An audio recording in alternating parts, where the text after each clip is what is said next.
Okay, so we are continuing our inquiry. Oh, I know who I expected to be here is Oren because he's here. Yeah, this is his question. All right, so I don't know where he is. We're continuing our inquiry about Oren's question about what makes the Simchas Purim unique. And I found an answer to a question we raised last time. So we read the Rambam's opening halacha in Hilchos Megilah וחנוכה Aleph that says, "Kriyas Megillah bizmana mitzvahs hasei midivrei sofrim, but dvarim yidum shim tefastim v'hakol chayavin b'kriyasa." Right. So everyone is obligated in its reading. Anashim v'nashim v'gerim v'avadim v'shuchrarim. Right. So men, women, converts, and then freed slaves. Right. So I was just gonna say yes. So that's what I was saying. Yep. That's what we're doing. This is 3. Okay, thanks. So one question we had was, why does he have to specify gerim and avadim meshuchrarim, especially because a freed slave is a ger, you know? So we theorized for the ger part that maybe because the Megillah specifies gerim specifically, it says hanilvim al LMO or whatever to the people who attach themselves to the nation, that the Rambam was just referencing that, but we were unsatisfied because that's not really a halachic answer. And then a question I didn't think of is when he says avadim meshuchrarim, why not regular avadim? Because the rule, what's the regular rule for avadim and which mitzvahs they're chayav in? Same as women, right? Same as, you know, that regular avadim should be chayav in mitzvahs to say shazman grama. They should be they're patur from mitzvahs to say shazman grama, but then you would think that they're in the same category as women, you know. That means that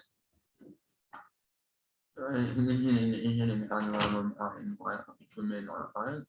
Say it again. Isn't there like multiple ways why women are fine? Well, is it by Purim that there's multiple ways, or is not one? I thought Purim is the main one, and then the question is, where else does it extend to? That's what I thought, but I could be wrong. Purim and Hanukkah. Hanukkah is also different, isn't it? Well, I guess it depends on who you're. They are, but I thought it's because they're part of the bias. Yeah. Yeah. Yeah, I know. Yeah, I think I don't remember where that took us. Right, that's the other place we're talking about, definitely. Yeah. Okay, so here's what I found. So, I meant to actually just physically demonstrate, not demonstrate, show. I don't know when this was published, but this is a good thing. This thing. So this is Mesorat, HaRav, Megillah Esther. So it is a full thing for they have like Mariv for Purim night, then they have the full Megillah, and then they have essays on on halachic stuff from the Rav in English at the back. But it's like the Megillah has like running commentary, you know, from various things that the Rav has written or spoken about on Purim. And I've been reading it like every Shabbos the last couple of weeks. It's pretty good. I don't know. I didn't remember that I had bought it. Yeah, I mean, it's possible someone got it. No. Like Death Note. You just Yeah, in fact, there was a demon eating an apple that I saw. Yeah, no, I don't know where. I don't know where I got it from, but I assume it's readily available. So he addresses this question. Okay, so he says on the pasuk in the Megillah. Actually, let's look this up. Just so we can see it in context first. Yes, we were researching for Angelico. Mishpacha umishpacha. I think it says that a couple times in Megillah, right? Let's see. Oh, no, once. Okay. So it says in chapter 9, towards the end, 9:28, when it is talking about the establishment of the holiday, it says that it was, wait for it. Yeah, Kimu, I'm going to go 27. Kimu v'kiblu ha'yehudim alehem v'alzaram v'alkol ha'nilvim alehem. So they established and accepted, the Jews, the Yehudim, the Judeans, established and accepted upon themselves and upon their offspring, v'alkol ha'nilvim alehem, and on everyone who attached themselves to them. That's what we said was gerim. V'lo yavor, and that it should not pass. How do they translate lo yavor here? There should not. That they would not cease to observe. Yeah, they would not cease to observe. That makes sense contextually. Neglect is good. Yeah, like Mavir al Mitzvos.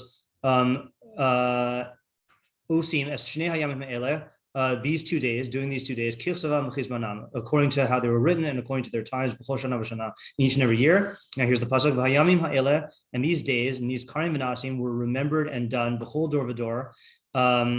Is it present tense? Are remembered, are to be remembered and observed. B'chol dor v'dor in each and every generation. Mishpacha u'mishpacha, in each and every family, Medina umedina, in each province and province, year in each city. And these days of Purim should not cease from the Jews, and their memory should not cease from their offspring. Okay, so the Rav says like this. He says, Maimonides rules in Megillah 1:1, all are obligated in reading the Megillah, men, women, converts, and freed slaves. Maimonides, following the Tosefta, Megillah 2:4, specifies that freed slaves are obligated in Megillah reading, implying that slaves who have not been freed are exempt. Why is it that Megillah reading differs from other mitzvot in which slaves, regardless of whether they were freed, share the same obligation as women, right? So your intuition was the same as mine. There's an additional difficulty which relates to this one. Maimonides specifically mentions the obligation of converts to read the Megillah as well. In fact, the Megillah itself includes the obligation of converts, pasuk we quoted, and for all who would ever come to join their ranks. The fact that a verse is needed to obligate converts points to the fact that Megillah reading differs from other mitzvos, and this too requires explanation. So we said it's a riboy. You need a riboy, an inclusion of converts, which you ordinarily wouldn't need, for mitzvos. Okay, so check out the answers. Interesting one. The solution to these problems can be found in the verse, quote, and indeed, these days are remembered and marked in every single generation, family by family, province upon province, town upon town. Whereas most rabbinic mitzvot were enacted for the entire Jewish people as one unified entity, the mitzvah of reading the Megillah was enacted upon every family, every province, and every town. This implies why different types of cities read the Megillah on different days. What was that? Explains, instead of implies. Oh, implies, okay. Explains. This explains why different types of cities read the Megillah on different days. The mitzvah of Megillah devolves upon distinct units within the nation, not upon the nation as a whole. For this reason, the Megillah needed to specifically include converts in the mitzvah, as converts were not part of an existing Jewish family at the time of the Megillah, and would therefore have been excluded from the mitzvah, which falls upon families. Likewise, according to Maimonides, slaves are not obligated in Megillah reading because, quote, slaves do not have family relationships. Onto halachic principle. This also, and then the editor says, this also explains why the Tosefta enumerates those who are disqualified from marrying as obligated in the mitzvah of Megillah. Since the mitzvah devolves upon family units, we may otherwise have exempted these individuals. So it's a weird structure that it was not imposed upon the nation as a whole, but upon these different groupings. And this provides a halachic answer to the reason why the Rambam had to specify. It's still a question on the structure why they did it, but it does explain the Rambam and fits in with all the sources. Includes that those who are disqualified from marrying do have to do it. Do have to do it, yeah, okay. Yeah. Meaning that in the same, like basically, like if the Tosefta was making a similar list to the Rambam, the Tosefta includes. Actually, let's just look it up just to see because I haven't seen it inside. Tosefta Yevamos. Wait, no, it must be the Tosefta quoted earlier. Didn't he quote Tosefta? Yeah, Tosefta 2:4. Let's just see it. We so rarely get occasion to look at the Tosefta. Might as well. Who's the Tosefta by? Tosefta. Oh man, I should know this. I want to say Rabbi Chia. Let's see. That's a Rambam Bekius thing. Let's look. What was that? I don't recall. Let's see. The Rambam says in the Hakdama, Tosefta, Chia, bang, yeah. Rav Chibur Sifra v'Sifrei Levar Ulhodia Ikari Mishnah. So this is all in the time of the what do you call it? In the time of the Tanaim, but after the Mishnah was written. You mean before the Gemara was written? Rav Chibur Sifra v'Sifrei Levar Ulhodia Ikari Mishnah. So Rav compiled the Sifra and the Sifrei to clarify and to make known the fundamentals or the roots of the Mishnah. Rabbi Chia Chibur Tosefta Levar Inyane HaMishnah. He authored the Tosefta, Rabbi Chia, to clarify the concepts of the Mishnah. Rabbi Hoshaya ubar Kapara Chibru Braisos Levar Divrei HaMishnah. And Rabbi Hoshaya and Bar Kapara compiled Braisos to explain the words of the Mishnah. Rabbi Yochanan Chibur HaTalmud HaYushalmi Be'eretz Yisrael, Achar Churban Habayis Bekarav Shalosh Me'os Shana. And Rabbi Yochanan compiled the Talmud Yerushalmi in Eretz Yisrael after the Churban of the Bayis around 300 years later. Yeah. So Tosefta. Where are we? going to be Mishnah V'Tosefta, Megillah. Huh? Oh, I'm looking at the Mishnah. Sorry, Tosefta. Moed. I'm so excited to look at the Tosefta. 2, 4. I feel so ancient. All right. Is this not the right one? You said Ibid. If we can't find it, then I'll have to look for it later. And I mean, unless I just looked at the wrong place. This doesn't look like it, right? No. Okay, I'm not going to look through the entire Tosefta. I was excited. Now I'm not. Yeah. All right. Well, according, yeah. All right, fine. Never had. Yeah. Thanks, Mike. I feel better now. Yeah. What? Yeah. We did have. Yes. Yeah. Okay. All right. So let's go back. So I think that answers our question, right? Or at least is an answer. You looked like you were quizzing, like. Is what true? So I think the strongest aspect of his theory is the different days. Yeah. Right. I don't see any other than this anyway. Right. I don't see any other indication that. Okay. Yeah. No, I hear the question, right? Because it doesn't express itself. Right. It's not like Hanukkah where it's like on the bias or something like that. Yeah. Different way of right. Yeah. It is strange. Sorry, Chiyun. Yeah. It's one of the links with Chol year, Medina. Right. Yeah. You know what? I just want to see if there is any actual drasha from Chazal on that. On the mishpacha in that is consonant with the Medina. Let's see.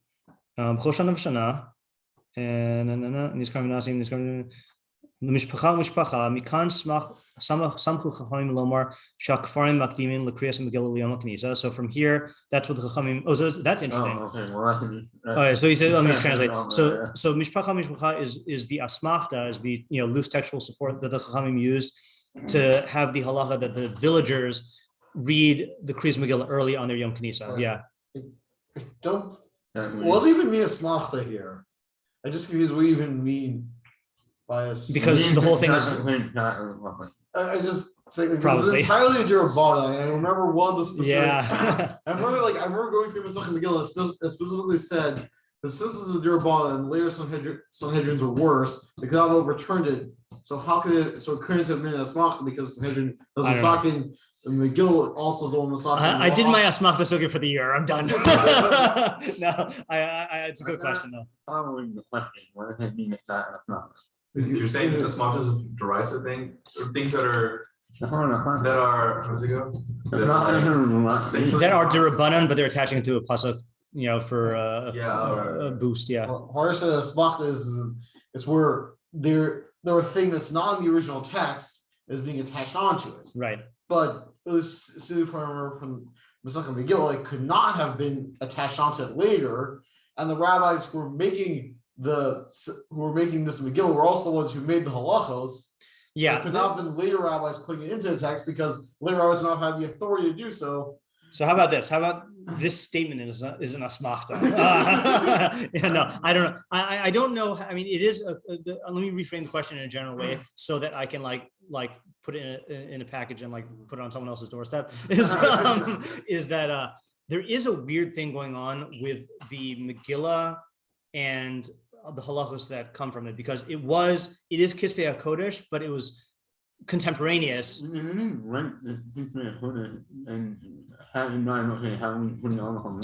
Right. Yeah. That was what I thought. Yeah.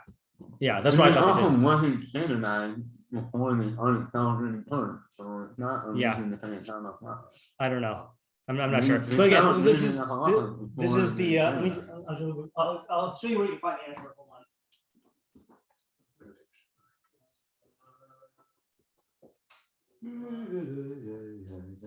I believe if you want an answer to that and other similar intriguing questions, you would look in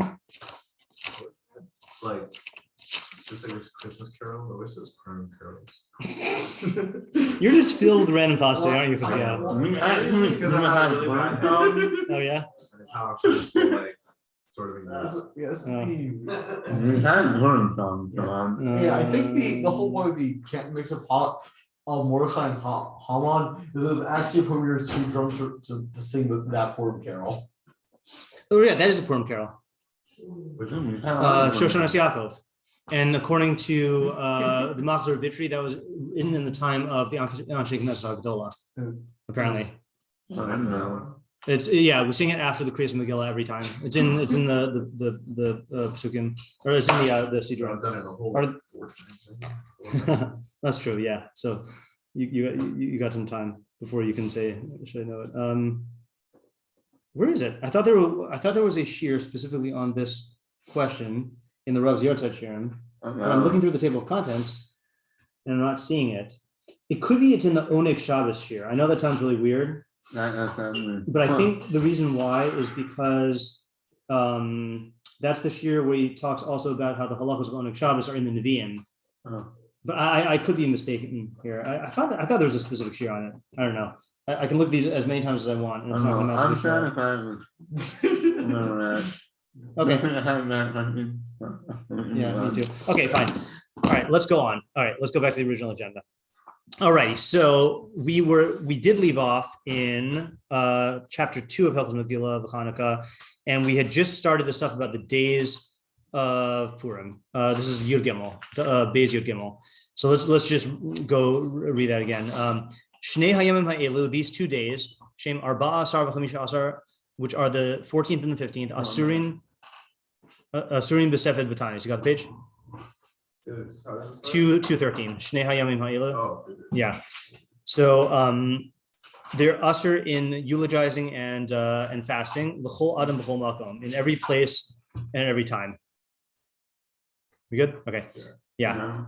So this is an expression of simcha. Okay, it's a negative expression, meaning that you can't do these sad or distressing things on them because the days have a character of simcha, but it's not a positive aspect. And someone mentioned, was this also the Rav? I don't know. I read a lot of stuff this Shabbos. I think he mentioned that let's see, what other, there might be multiple answers to this question. What other holiday, and this is the Oraisa holiday, has this is the only expression of simcha that we do. What was that? Yeah, the only one that we do now. Oh, I found it. Anyone know? I'm going to, my first guess is Pesach, if not that Rosh Chodesh. Rosh Chodesh, correct. It's Rosh Chodesh. Yeah, okay, so the Rav here, so this is on Leos Osim. Yeah. I think the whole I just wondering. Like I was wondering if Rosh Chodesh counts. The question was if Rosh Chodesh counts. Yeah. No, you're correct. So the Rav, this is a short thing. I'll just read here. The Rav says, the pasuk is Leos Osim Eis Yom Arba Asar L'Chodesh Adar V'Eis Yom Chamisha Asar Bo B'Chol Shana V'Shana, that they should mark the 14th and the 15th days of Adar every single year. This verse and the following one reflect 2 aspects of Purim. In this verse, that they should mark the 14th and 15th days of Adar every single year. Purim is marked only as a passive commemoration, which is reflected in a prohibition against fasting and eulogizing, but contains no active obligations. In the next verse, we find that Purim is marked as a holiday of active celebration as well. Lasos Osam Yemei Mishta V'Simcha, to make them days of partying and rejoicing. Rosh Chodesh too contains these, Rosh Chodesh TOO contains these 2 TWO aspects. In the temple, the joy of Rosh Chodesh is manifested in songs and trumpets. I don't know if you got the diuk in my worded question. I said, what Deoraisa institution do we nowadays only do simcha with on? Yeah, right. So because in the Mikdash they would do shira and chatzotros out of simcha. Outside of the temple, however, there is no positive commandment mandating joy on Rosh Chodesh, but only an obligation to abstain from eulogizing and fasting. Yeah, right. So that's that. I mean, he says more, but that's so. There is this category of a simcha as expressed only negatively in what you're not allowed to do. But and that is on a deraisa level for Rosh Chodesh, because it says Yom Simchasam Uvamodechem Uvroshe Chachechem. That's the for the trumpets. Yeah. Okay. Okay, so then he says, Ushnei hayamim asurim b'sefed b'tanis ba'adar harishon ka'adar sheni, which I think we said this last time. That's weird, right? Because Adar Rishon has no other status. You're not doing anything else Purim related in Adar Rishon except for not fasting and not eulogizing, right? It's just strange. And why should that be anyway? Anyone ever have an answer to that? Say it again. Yeah, so when there's two Adars, Right. everything we do about Purim is in the second Adar, right? Right. Except in Adar Rishon, on the 14th and 15th, it's usher to do eulogizing and fasting. It's only that passive expression of it, but there's no other positive acknowledgement of Purim. And my question is, why do anything at all? Like, it's we don't celebrate any Purim on Purim Katan. What was it? Yeah, right. It's not the real Adar. Yeah. You have an answer? We differently think about this. Is get rid of the word Adar and go to Chodesh HaShtei as in the 12th month, and that really has to be mistaken as core to the 12th month because the 13th month is only occasional, and it just so happens when there are two 12 months, we go for the second one. But then why do we only take this one aspect of Purim, of just the not fasting and not, like if it was an all or nothing deal, like I would understand that, I think this thing's gonna be Yotze, or maybe I'm wrong. I don't think so. Yeah, I don't think so. I don't even think there's a Havamina. Is there? Is a Havamina someone who read the Megillah on Adoration? I don't know. Definitely a Havamina, 100%. Yeah. Okay. There's definitely a Havamina in the Gemara. Yeah. I forget what the most going Wait, on. how do you know that Purim is not a video? That would make sense. Yeah, that would make sense. Right. I'm talking about a Havamina that, given that it's in the second one, then you'd be Yotze if you did in the first one. Yeah, that's not different. Yeah, I'm not sure. Okay, Anshe Kfarim. So that's a question. Anshe Kfarim Shehikdimu. Oh, no, I know what I said last time also. So you see from here, the one weird thing you see from here is if these are halachos in Simcha, that the Simcha is not entirely connected to the observance of the other halachos of Purim and the Kriyas of Megillah, or it's in the days themselves, right? Now that might be an answer along the lines of what you were saying, that the pasuk does say Yemei. What the pasuk that we just read? I just read in the Rav say that was. Lios osim es yom arba'a asar lechodesh adar ve'es yom chamisha asar bo b'chol shana v'shana yemei. That's just quoting part of the pasuk. Where to go? Es yom asar lechodesh adar ve'es yom chamisha asar bo b'chol shana. Oh, that's the end of the pasuk. No, but it might be because these are yom arba'a asar and yom chamisha asar ba'adar. It still is weird. Like they could have worked it out, right? Just strange. Yeah. Oh, the Rav has a thing on this also. I'll read this. This is a short one. Okay. It says, when there are 2 months of Adar, we read the Megillah in the second Adar. Okay. What is the status of the 14th and 15th of the first Adar? The Gemara states that fasting and eulogizing are prohibited in the first Adar as well. And this is how Maimonides rules. However, the Rush denies this entirely. Okay. So it's Machlokas Rishonim. I didn't even know that. He explains that the Gemara addresses only the period when the months were sanctified by Beis Din, when it was not known if there would be a second Adar by the 14th of the first. Okay, that makes sense. But in our time, when we know in advance whether there will be a second Adar, the 14th and 15th of the month have no significance. Wow, so the Rush, I guess, wouldn't hold by Purim Katan. Right? That's all we mean by Purim Katan, right? According to Maimonides, these days have the status of Purim, but only with regards to the passive halachot. Fasting and eulogizing are prohibited, but the active mitzvot of Megillah, Mishlach Manot, etc., cannot be fulfilled. Okay, there's a third view cited by the Ramah, quote, some say that one should increase feasting and joy on the 14th of the first Adar, but we do not practice this. Nevertheless, one should increase his meal slightly to fulfill the stringent opinion. Quote, quotes Pasuk in Mishlei, Tov Lev Mishtei Tamid, right? Someone who is glad of heart parties constantly. That's Mishlei 15:15. According to this view, the first Adar has an active obligation of feasting as well. That'd be interesting machlokas to define, right? Strange. That last sheet is obviously the most difficult one, right? Like, just, I guess it's just trying to be machmir, right? It's just their view practically. Okay. To qualify it as you may simcha. No, I guess to be machmir. Oh no, you're right. That is weird. Yeah, what do you mean machmir?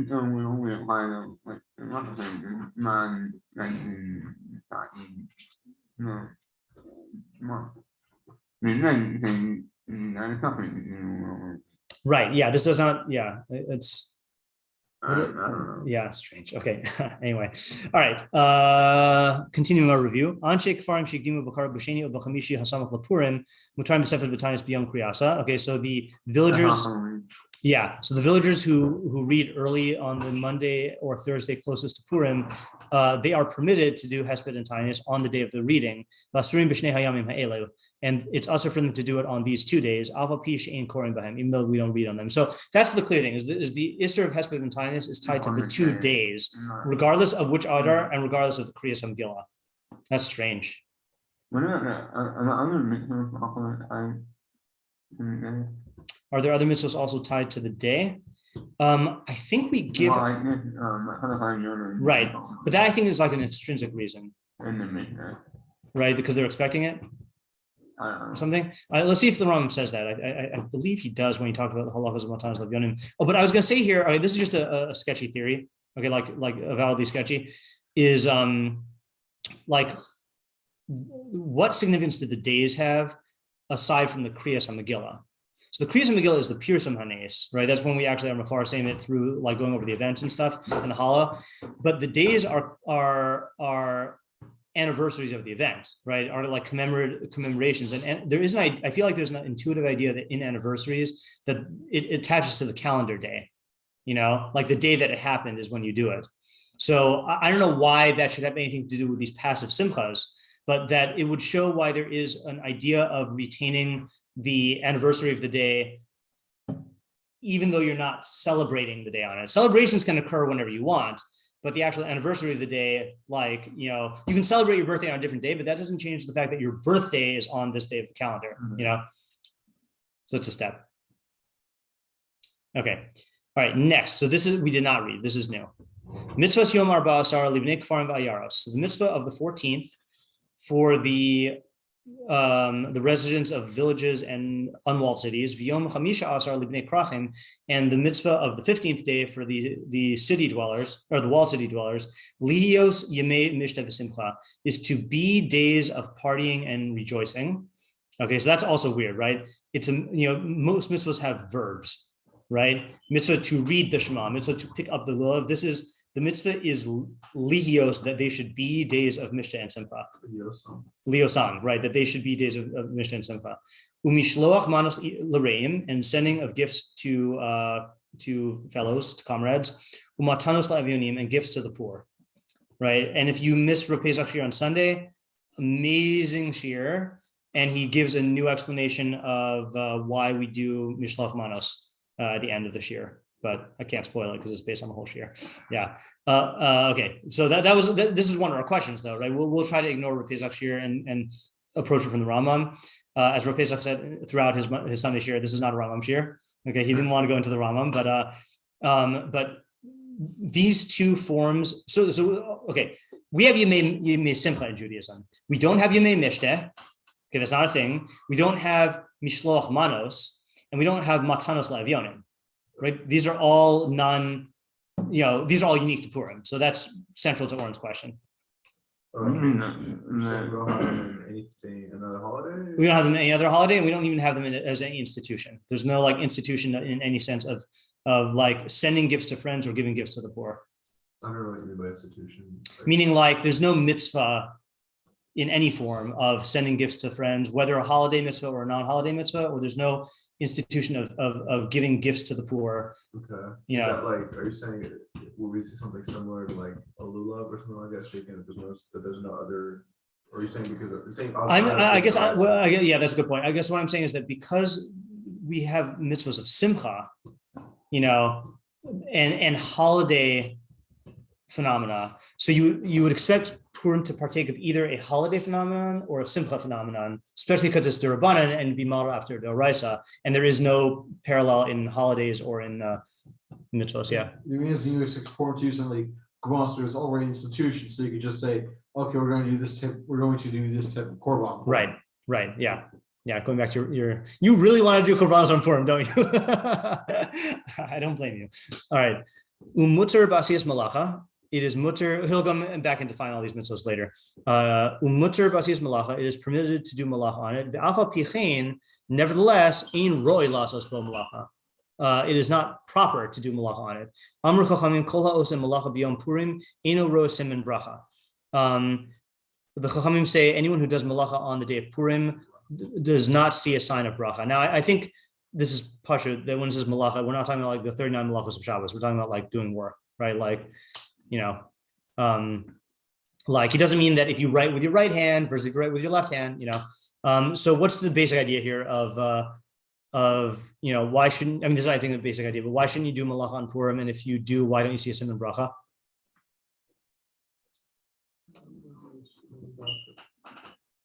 Yeah. It's just not a fun day. It's not a fun day. I mean, some people have more fun doing work than Purim. Okay, maybe those people should do work. What was that? Maybe those people should do work.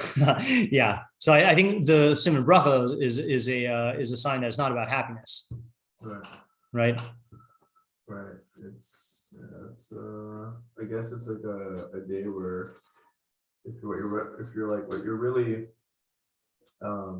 celebrating is like the saving of Israel and like the unity and like the ultimate like essence of what it is to be Jewish. Yeah. Is like, I mean, I would say it's like Shabbos and it's yeah.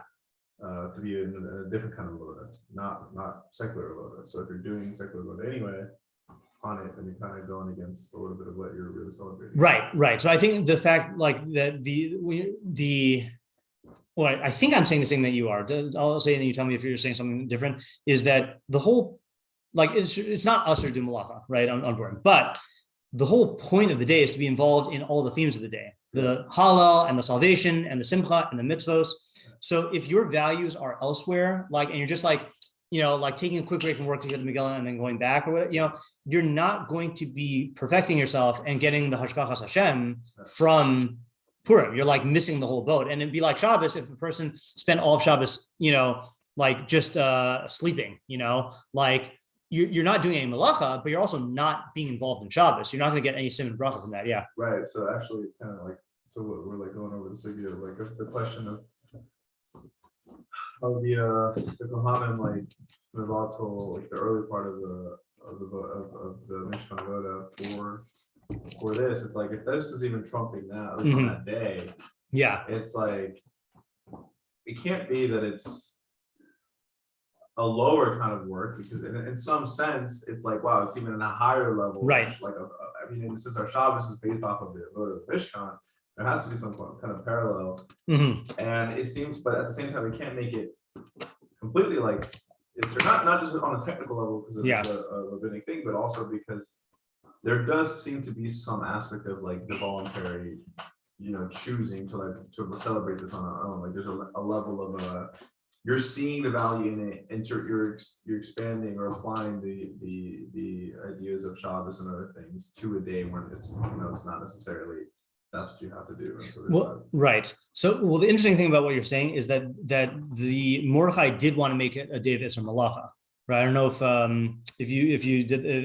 that's part of the sugya that you guys are doing. I don't think that. Yeah. So, just to quote here, I bet he quotes it. So the pasuk says, "Al kain haYehudim haprazim hayoshvim ba'arei haprazos osim es yom 14 lechodesh adar simcha mishte v'yom tov u'mishlach manos l'Yisrael ehu." So the first time it describes it, then it says that they did Simcha, Mishte, and Yom Tov. So let's see. We could rely on our trusty Torah Tamima to bring down Yom Tov. Oops. No, he doesn't bring it down. Let's see if Rashi brings it down. Our trusty Rashi Tamima. No. I mean, the Gemara definitely says it. Without blemish. What do they mean here when they say that? When they say what is a Rashi Tamima? Oh, I just made that up, Rashi Tamima. But the Torah Tamima is the name of the commentary, and that is from the pasuk in Tehillim that you were saying. Yeah, but Mordechai wanted to make a day of Esther Malacha, but then they I guess they voted against that. So I wonder why they voted against it. Yeah, I can't remember the sugya. Yeah, it's there's a sugya in Megillah about it. Okay, so then what else do we see here? Okay, we did that. All right, here we go. So the villagers who read early on the Monday or Thursday before Purim, okay, so that's a bed yavad. If they distributed money on the day of their reading, they're Yotze. So it seems to imply that they shouldn't, right? It seems to imply that they, yeah. That's interesting. I thought that was like the best time to do it was to give, what's it called? Matanos Levionim? Yeah, it was on during the reading. I thought that was the best time to do it. Well, so the case we're talking about here, just to clarify, is when, do you know about the whole system with the Monday and Thursday thing? Oh, if they're like already there or something like that. It was the Monday and Thursday were the days when the villagers would come into town. Right, for like court cases. And yeah, and market or whatever, So yeah, and create the Torah. So they would read their Megillah reading early on that day. So that could either be on the 11th, the 12th, or the 13th. So they can serve the people, the city dwellers. What says Okay. And so it's saying that really those guys, according to the Rambam at least, should read the Megillah early, but should wait until the day of Purim to distribute their money. But if they did distribute their money on the early day, then they're still Yotze. Which is interesting, right? Yeah. Cool. Okay. So would they go back home and then distribute the money back home? I guess so, right? So would that be better in some ways? Because if everybody does it in Jerusalem, then how are the people back home who need money there? Everyone, all the homeless people or whatever in only one area. Right. That's interesting. Yeah. I mean, that's a legitimate practical concern. Yeah. Okay. But then he says, Aval hamishta v'simcha ein osin osa ela b'arba'asar. Okay, but the mishta and the simcha, if the villagers do it early, we only do it on the 14th, and if they did it early, they're not yotze. Udas Purim sha'asaya balayla lo yotze. And if you do a Purim Suda at night on the 14th, then you're not yotze. It has to be during the day. They're saying if you gave the money during that Purim Suda at night. No, you're not yotze the actual Purim Suda. If you do it at night. Yeah. Thought about beforehand. Yeah. I think I know what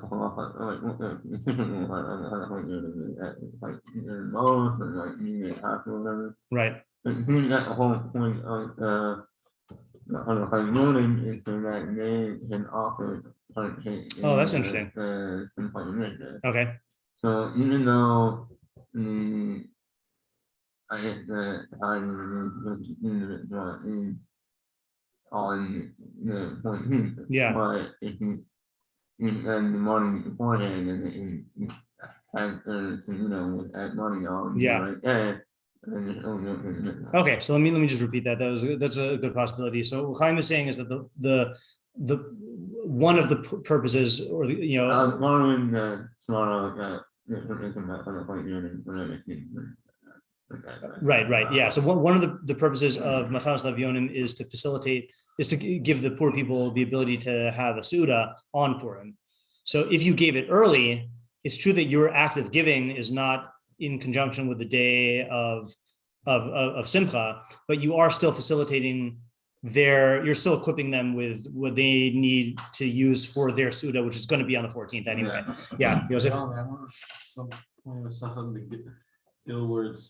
the purpose for all this, one of the purposes for all this research you have, so the towns would be able to give money to the cities that will somehow make all the towns. Oh yeah, they'd be able to do it. Yeah, I'm not familiar with that. Yeah. Okay, and then what's the shot of Sudas Purim Shasaya Balayla Lo Yatzei Chava? So I mean, I assume that is just because all the mitzvos that we do on holidays except Pesach, then you do during the day. You don't do it at night. Like if you pick up your lulav at night. Yeah, well, Sukkah is not also Sukkah is not at night. Sukkah is like all the time. That's like. Yeah, I don't know, but I think that is because the engagement or because of the Gezer Shabbat Tesvav. Yeah. But I mean, in other words, is there a specific havmina why you would think that the night is, what do you call it? Is that you be yotze for the Suda at night?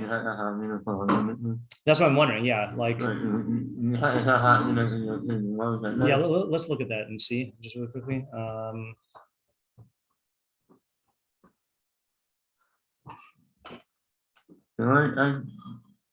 On that time to say I don't remember seeing that. Yeah, it's hard to know what you're not noticing, you know. Yeah. Kate said, "No, that's Yeshiva V'Sukkah." This is in Zion. Compost tomorrow, etc. Mizmah Mukar. Lila. Oh, this is interesting. Kol hayom kashal netilas lula ve'ino nital b'layla. It's not taken at night. That's a different lashon than. It does seem though that you have to make that decision. Yeah. What about shofar?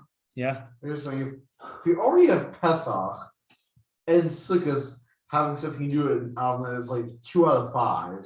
But it's not really 2 out of 5, right? Because Pesach has its own kedusha at night, and that's the exception, right? And then Sukkah, I'm saying it's not that you're doing it at night; it's that you're doing it Teshuvah into Duru, and it's the entire night, and then it gets a Gezer Shava from the one exception. So the fact that it needs a Gezer Shava means that it's just not like a normal assumption that you do the mitzvahs at night. Yeah, shofar sounds like it doesn't even have to say. I don't know if it's because it's Yom Trui Yelachem, like I have no idea. Yeah. What was that?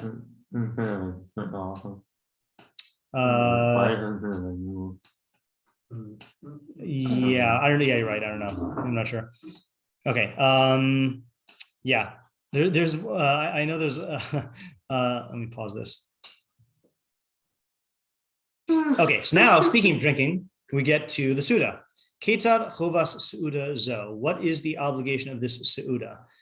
And funny thing also, by the way, is he referred to it as Yemei Mishta V'Simcha earlier. No, Yeah, and we do call it a Suda, but it's not just a Suda. Like Suda just means like lechem, right? Like, but so it's weird that it just doesn't call it a mishta. I mean, maybe I don't know. I'm not sure. I mean, maybe mishta is a type of suda.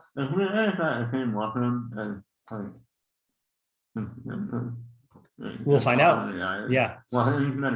Yeah. It is similar, right? Keta. Oh, actually, no, it's not similar. What am I saying? No, there's no. It's not even basar and yain on Yom Tov is not even part of the suda. Right? It's just how are you Makayim Simcha through meat and wine, not even necessarily in the context of the Suda. What is the obligation? How do you do the obligation of this meal? Shiochal basar, that he eats meat. Visakin Suda na'a kfi asher timsa yado. You make a beautiful meal according to your means, which I always wondered why he has to say that. Is the Havamina that you should make it more so? Yeah, more so, or is the Havamina?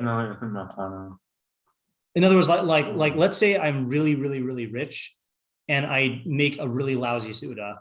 Am I not fulfilling the mitzvah properly? Like that the mitzvah is to make it according to my means. You don't like it if you don't feel like it's a very good Suda. Wouldn't that be more what it is? Well, he puts it in financial terms. Asher kfi asher timsa yado, not in terms of like the enjoyment of the foods. Oh, what? Like normal person,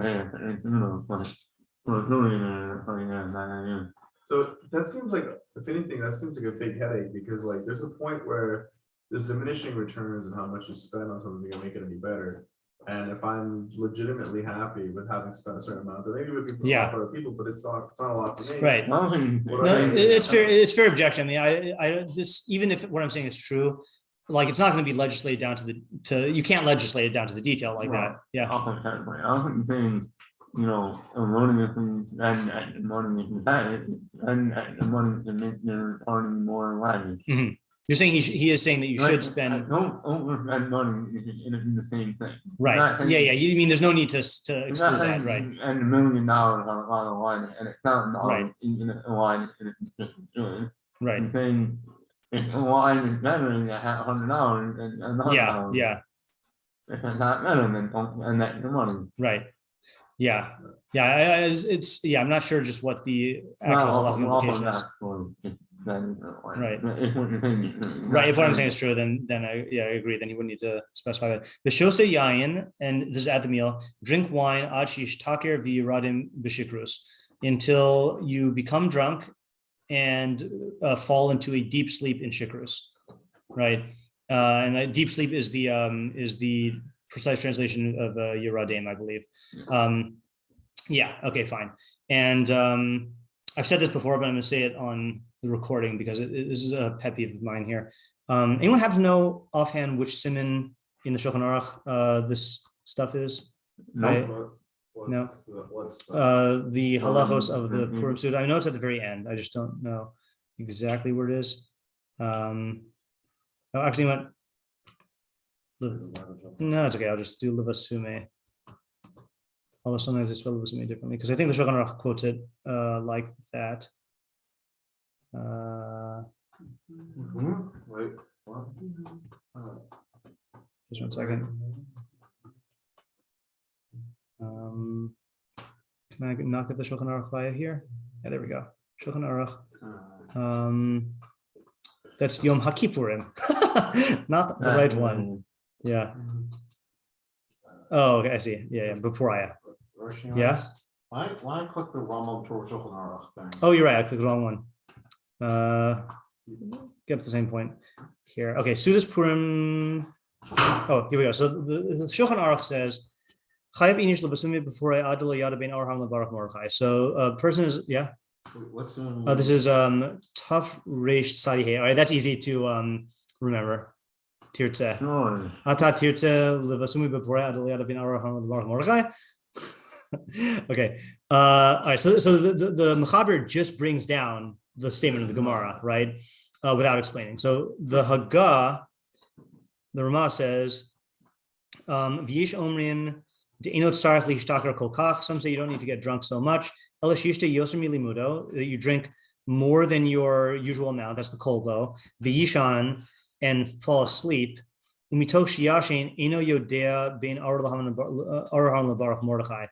won't know the difference between curses, Haman, and Baruch Mordechai. So the thing that this is just a pet peeve of mine here. So they quote the Maharil for that. That's interesting because I think the Mishnah Berurah says that that's the Rambam.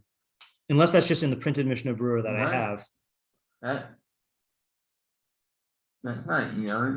I know. Yeah, that's the thing that annoys me is that that I've seen people quote this. Yeah, I thought maybe it's just the edition of the Mishnah Berurah that I have. No, it's in the printed. I gotta see if I can verify. When I'm at home, the version that I have. So I either way, my point still stands is that if this is the Maharil, it's not the Rambam, right? The Maharil says, according to him, you drink and then you sleep, and then when you're asleep, you don't know the difference between Arham and Baruch Mordechai. The Rambam says that you get drunk and then fall asleep in drunkenness, right? The first one, that makes way more sense. And also, well, it doesn't make sense in terms of the lashon of the Gemara because the lashon of the Gemara says to get drunk. That's what I'm saying. It's like, right. It says, what do they define as drunk though? Like, is it like what we would call buzz today? Like, so that's what we were. Well, this is what we were talking about. This didn't get recorded either because this was on the Q&A on Friday. But if you look in, there's different standards in different areas of halacha. But in terms of, I'll just show you the first time it appears in Hilchos Tefla, Perek Daled. Halacha, where are we? Yud Zayin. Okay, so he defines two levels. Okay, shikar, which is the term that we're using here. Shikar al yispalo, someone who's shikar, which we will translate as drunk. Okay, even though that's not a literal translation, you'll see why in a second. Al yispalo, he should not daven because he doesn't have kavana. V'im hispala, and if he davened, tefilaso tueva, then his tefillah is an abomination. Lefika choser mispala, and therefore he has to go back and daven again. Kishiyas ronan mishikrusa, once he wakes up from his drunkenness. Okay, shasui. So shasui literally means drunk, like from the shoresh of shin taf he, but we would call this buzzed. I think you'll see why. Al yispala. Then he should not daven. The im his pala, but if he davens tefillah, so tefillah, then his tefillah is still a tefillah. Let me just finish reading the whole halacha just so we get in context. Ezehu shikar, ezehu shasui. So who is considered shikar and who is considered shasui? Shikar zesh eno yachol ledaber bifnei hamelach. Shikar means you can't speak in front of a king, which means that like you can't speak in front of a king without like messing up. I wouldn't even say hammered. I'd say if you can't speak the normal way you're supposed to speak in front of a king, slurring. For me, What? It takes a lot for me to be. To me, I'm like gone if I'm doing that. I think, yeah, you don't slur or like. Could you pass a road test? Like, or not road test? Yes, but at that point, I'm already drinking. I wouldn't want to. Like, I would consider that pretty. A long drive. Yeah, I wouldn't. I don't know. I don't know what you mean by hammered. What most people, I think, mean by hammered is like crazy drunk. That's not what we're talking about here. We're talking about a much, much lower level where you can't even speak in front of a king. Where, let's say, okay, here's the thing. There is a level of drunkenness where you'll say stuff you don't mean, right? And that Kolsh game would imply in front of a king, right? Whereas Shasui is Shiachol Ledabr Bifnei Melech, the Eno Mishtabish. You can speak in front of a king and not make a mistake, right? So, and then he says, Af Bichin, nevertheless, Hoil B'Shasur Revius Yain. Nevertheless, if you've had a revius of wine, Lois Pala Ajiyasur Yeno Me'elav, you should not daven until you remove the wine from yourself. So the two levels here are Shikur, which is you can't speak in front of a king without making a mistake, and then Shasui. So, so I would say buzz is shasui, right? Whereas shikr implies, again, if we're not that it has to be the same definition, not that it has to be the same definition, but I think it's reasonable to assume that when the Rambam says shikr here, it means that you are like making a mistake, which is probably where the shitos of like Tosos, get it from, where you make a mistake when you're singing Shoshas Yaakov, like you stumble with your words. Yeah, Yosef. What pair can what was the what's say for what pair? It's Hilchos Tefila and it's Dalid Yud Zayin, I guess. I don't know if this is a real Yud Zayin or fake Yud Zayin, but whatever. So how does anyone justify the not drinking less people do, or think it's like great to do? Right. So that's what I'm saying is that's not a shita according to anybody. It's so annoying to me when people. Like, yeah. Everybody.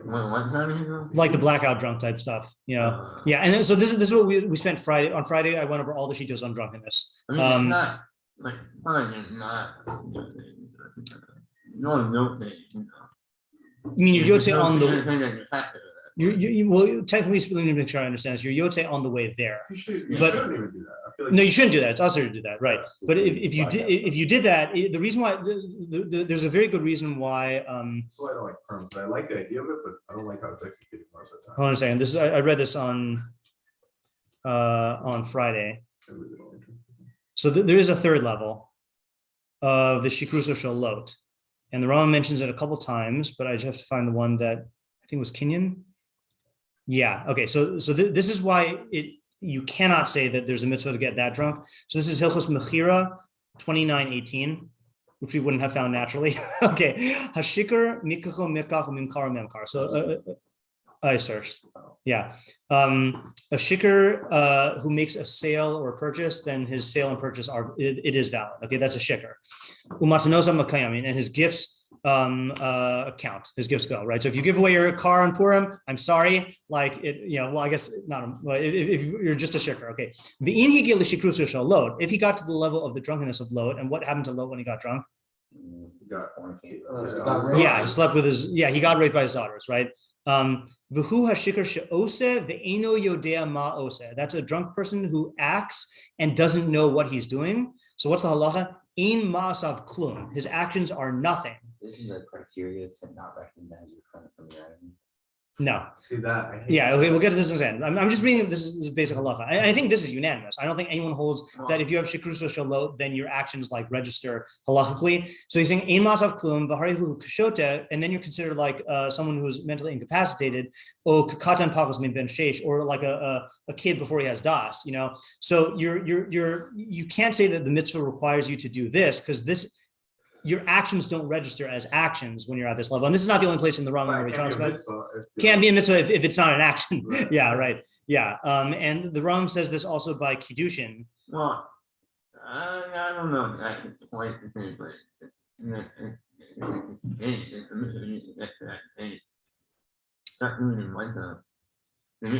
I'm not saying that. Yeah. Right. So that's the Aruch HaShulchan's shot, which I think is very creative. I don't know if I buy it. Aruch HaShulchan's shot, which we also talked about on Friday, this is also in same siman, but it's paragraph. Hold on. Wait.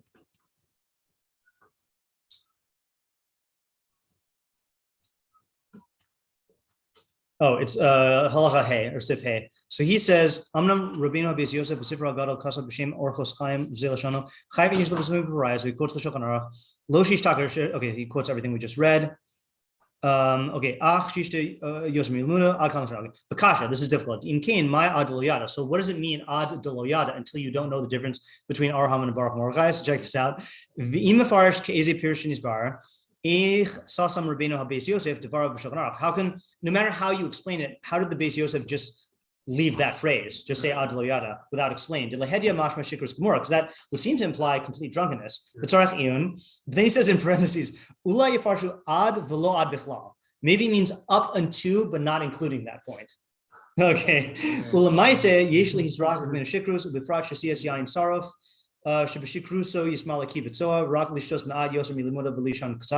he says, and practically speaking, you should distance yourself from drunkenness, and especially drinking hard alcohol. Which, if you go through the shitos, they all say wine, like like you shouldn't be drinking hard alcohol.